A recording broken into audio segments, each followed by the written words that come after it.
Lee Summit and Raymore-Peculiar are both south of Kansas City, about 15 minutes apart, and people mix them up all the time. But the median home price in Lee Summit is now $442,000. In Raymore, it's $385,000, and you're getting a newer build with a bigger lot. Meanwhile, Raymore just had housing permits surge 70% in a single year and is one of the fastest growing cities in Missouri. I'm Mark Wiesemann. I've sold homes across both of these markets for over 12 years. I'm going to break down 5 categories so you know which one actually fits your life, because the answer isn't as obvious as you think. Home prices equate to newer construction versus established neighborhoods. Here's where it gets interesting. Lee Summit's median home price is $442,000, with homes sitting about 35 days on the market. The sold list price is going at 100.9%. Raymore's median home price is $385,000, but you're typically getting a newer build and a larger lot for that price. But the median days on market has bumped up to 52 days, and the sold to list price is 99.2%. Lee Summit Premium, the house is there at $575,000, and the most competitive market on the south of the Missouri River in the Kansas City metro area. Lee Summit has more variety, everything from $250K entry-level condos to $600K estates in Longview Farms and Winterset. The housing stock is older and more diverse, but newer homes are being built daily in new subdivisions. Raymore is dominated by newer subdivisions: Creekmore, Parkside, Whitetail Run. Over 600 new single-family lots have been approved recently. If you want a 2015 or a newer home with a 3-car garage and a big yard, Raymore has more affordable inventory. Once you hit that $400K mark, the houses are pretty much the same. You'll get a little more square footage in Raymore versus Lee Summit at $400,000. The lower-end homes are a little bit easier in Raymore, more availability, more options for first-time home buyers at that price point, and definitely less competition. The schools. Lee Summit versus Ray-Pec. Lee Summit ranks 52nd out of 553 school districts in Missouri, top 10%. The district serves about 17,800 students with a 15-to-1 student-teacher ratio. Math proficiency sits at 54% versus the state average of 40%. 3 high schools, all ranked in the top 51 statewide. Peck ranked 67th out of 451 districts, still above the average with a B+ overall on niche. The district has about 6,314 students and a 14-to-1 student-to-teacher ratio. Math proficiency is at 42%, reading is at 47%. It's a smaller, tight-knit district where families know the teachers and staff by name. R7, though, has the edge on rankings and scale. More AP courses, more extracurricular options, more specifications, but Ray-Pec has something R7 can't replicate: a small district feel with strong community investment. Some families specifically choose Ray-Pec because they want their kid in a district where everybody knows everybody. Trying to decide between R7 and Ray-Pec schools, they're really pretty similar. Sometimes what tips the decision is if it's a move-up buyer already established in a certain school district. They take towards where they already live so the kids don't have to change schools. For first-time home buyer, since the schools are pretty similar, it really comes down to wants and the affordability issue. The commute, both south but different access. Lee Summit sits about 19 miles from downtown Kansas City, roughly 26 to 30 minutes via I-470 and US 71. Raymore is about 25 miles south, roughly 30 minutes via the I-49 US 71 highway corridor. The commute times are close, but the routes really feel different. From Lee Summit, you have multiple highway options: Interstate 470, US 50, I-70, which means if one route is backed up, you've got alternatives. From Raymore, you're essentially on one corridor, the I-49 US 71 highway north. When that backs up, there's not a great plan B without going east through Lee Summit. If you work in South Kansas City, Grandview, or Belton, Raymore actually puts you closer to work. If your office is in the Eastern Metro or you need I-70 access, Lee Summit is the play.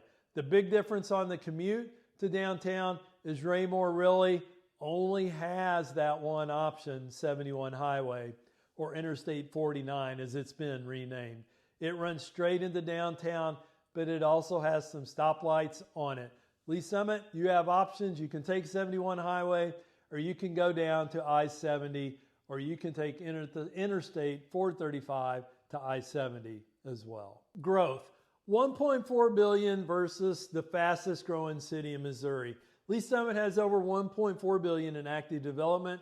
Discovery Park, Oldham East Village with a Costco, Q39 barbecue, Chick-fil-A, Market Plaza downtown, and 1,860 acres of LDS church land listed for future development. That is transformational, city-changing investment that will reshape neighborhoods over the next decade. Raymore's growth is different. It's a residential and industrial boom. Housing permits surged nearly 70% last year. Over 600 new single-family lots are approved across 5 different subdivisions. The Raymore Commerce Chamber has added over 1.5 million square feet of industrial space and over 1,500 jobs from 2022 to 2023.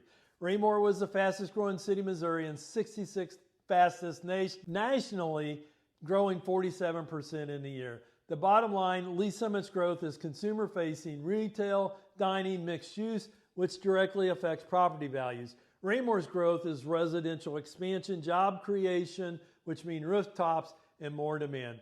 Both are bullish, just in different ways. I don't think the Raymore growth is affecting Lee Summit at all. The one thing Raymore does have that Lee Summit doesn't is a Sam's Club, which is pretty nice, but that's about it. It's actually closer to go to the Sam's Club in Independence than to go to Raymore, unless you live in South Lee Summit. The lifestyle, downtown energy versus small town quiet. Lee Summit has a walkable downtown with a plethora of restaurants downtown for brunch and shopping.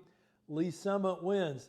But if your ideal weekend is grilling in the backyard while the kids ride bikes in a cul-de-sac, Peculiar nails it.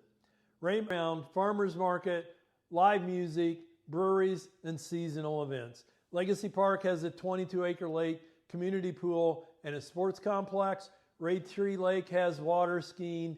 You've got Summit Fair for retail. The lifestyle here is self-contained. You don't need to drive anywhere in the Kansas City area. Ray-Pec is quieter by design. Raymore has some retail along 58 Highway, your grocery, hardware, fast food, casual, but there's no real downtown. Peculiar's downtown square has charm, but limited options. What you get instead is space. Bigger yards, less traffic, slower pace. Families here tend to be oriented around school activities, sports, leagues, and neighborhood cookouts. Raymore is more of a bedroom community, where Lee Summit, as it continues to grow, is going to have a very vibrant feel to it. Several years ago, I had a client that was looking at both cities, and they told me they wanted some green space behind their house. They didn't want to look directly in to the neighbor's backyard. I was surprised at the number of houses in Raymore that had some type of green space behind them. It was actually pretty refreshing. Who is this video for? If you're relocating to South Kansas City and trying to decide between Lee Summit and Raymore-Peculiar, this video has mapped out the trade-offs. If you want a city with its own identity, a walkable downtown, and $1 billion of development coming, Lee Summit is the winner. If you want newer construction, more land, a tight-knit school district, and one of the fastest growing communities in the state, Raymore wins. Who should look elsewhere? If your budget is under $280,000 and you need 3+ bedrooms, look east or south towards Belton and Harrisonville, where your dollar stretches further. If you want true rural acreage with no HOA, look south toward Peculiar's outskirts or east towards Pleasant Hill. That's Lee Summit versus Raymore-Peculiar. Established cities versus the fastest growing bedroom community side by side. Two great options, very different plans. Every stat in this video is sourced and linked. Housing data from RPR, school rankings from Niche and Public School Review, growth data from KSHB and REB Business Online. This isn't a surface level comparison. It's data-backed breakdown from someone who sold homes in both markets for over 12 years. Watch all 5 seconds. Share this video with your spouse, your partner, your family. Use it to narrow your search to the right market before you ever step foot in a house. I promise by the end of this video, you know exactly how Lee Summit and Ray-Pec compare on price, schools, the commute, growth, and lifestyle. And you'll have a clear answer on which one fits your life. If you want help figuring out which one fits your family, email me at info@movingwithmark.com or drop a comment. I want to hear where you're leaning, Lee Summit or Raymore. Subscribe for more Kansas City suburb breakdowns, and I'll see you on the next one.